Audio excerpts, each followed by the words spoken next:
Vítám vás, jmenuji se Michal Kudrna a připravil jsem si pro vás jednoduchý návod, jak namořit sadbový česnek před výsadbou. Povíme si, proč mořit česnek, jaké ho trápí choroby, jaký škůdci, čím česnek moříme a jednoduchý postup, jak ten česnek správně namořit. Takže pojďme na to. Proč mořit česnek?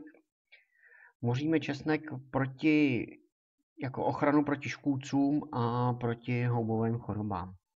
Nejznámější choroba u česneku se vyskytuje fuzárium. Jsou samozřejmě i další choroby, ale to fuzárium je nejčastější a nejvíc nám škodí. Ze škůdců jsou to pak háďátko zhoubné a vlníkovec česnekový. Takže jak nám škodí, podíváme se, jak vypadá to fuzárium.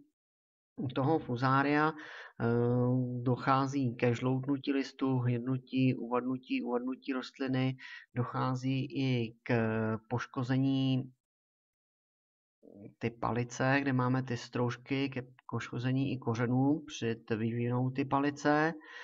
Tady jsem si vypůjčil fotku od inženýra Kozáka, šlechtitele česneku, od kterého se prodává většina sadby u nás, kde je krásně vidět to poškození a na druhé fotce je vidět poškození ty palice. Takže fuzárium velice škodlivá choroba, proto je třeba chránit česnek a nejúčinnější je, když se právě ten česnek před výsadbou namoří.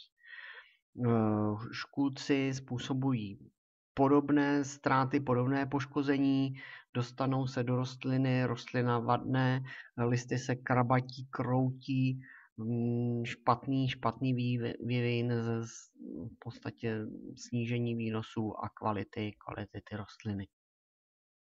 Takže proto musíme česnek před výsadbou mořit.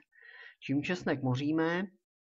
Používají se dva základní přípravky, a to Sulka Extra a Rovral Flow, Aquaflow.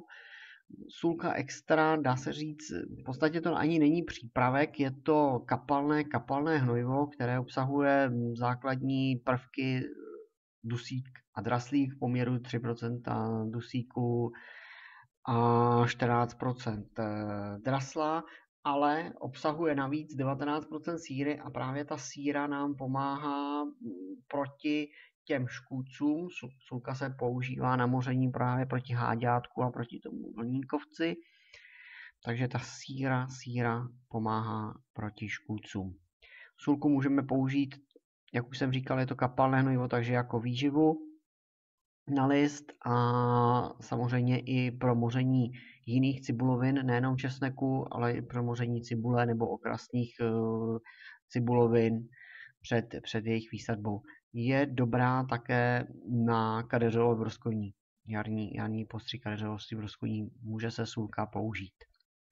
Rovral Aquaflow, to je fungicidní přípravek, taky velice širokospektrální, to znamená, má nejenom jedno použití na moření česneku, ale můžeme ho použít na řadu zahradních plodin, ať už zeleniny, tak i okrasných rostlin v zahradě proti houbovým chorobám a je velice dobrý i proti plísni šedé na zelenině.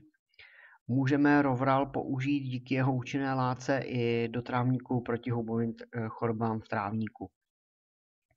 Tyto dva přípravky můžete koupit v různém balení samostatně, nebo výrobce uvedl na trh i sadu těchto dvou přípravků pod jasně zřetelným názvem Zdravý česnek, kde máme 100 ml sulky a 10 ml Rovralu.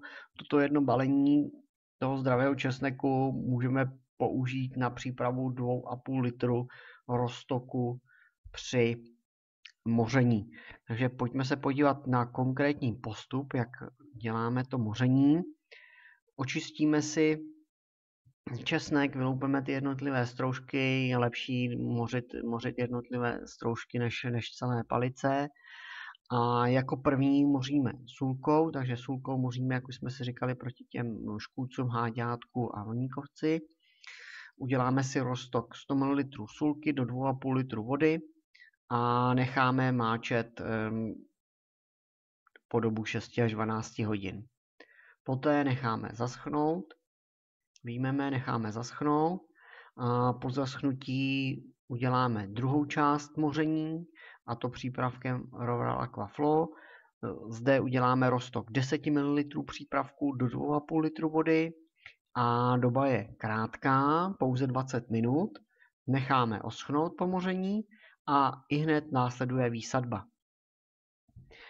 Ta výsadba následuje opravdu ihned po tom zaschnutí. Oboje moření děláme těsně před tou výsadbou. To znamená, ideální je třeba sůlkou nechat si sůlku, udělat si roztok, nechat tam ty jednotlivé stroužky česneku přes noc. Ráno necháme oschnout, namoříme rovralem a děláme výsadbu. Nedělá se to do zásoby, nedělá se to dlouho dopředu, dělá se to před tou výsadbou.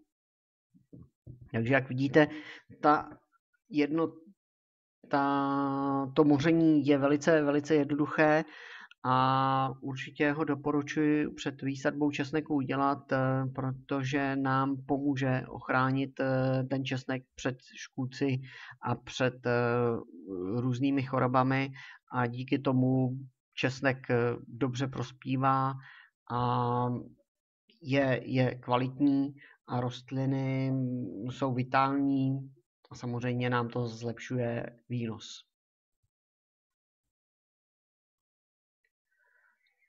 Takže to bylo velice jednoduše o moření česneku. Já vám děkuji za pozornost. Jenom připomenu obchod světtrávníků.cz, kde můžete zakoupit různé přípravky, mimo jiné tu sůlku, zdravý česnek i ten Rovaral pro zahradu. Můžete tam zakoupit, samozřejmě i z názvu to vyplývá, svět-trávníků.cz. Zabýváme se, specializujeme se hlavně na trávníky, to znamená široký sortiment travních osiv a hnojiv. Ještě jednou děkuji za pozornost a těším se u dalších videí. Naslyšenou a na viděnou.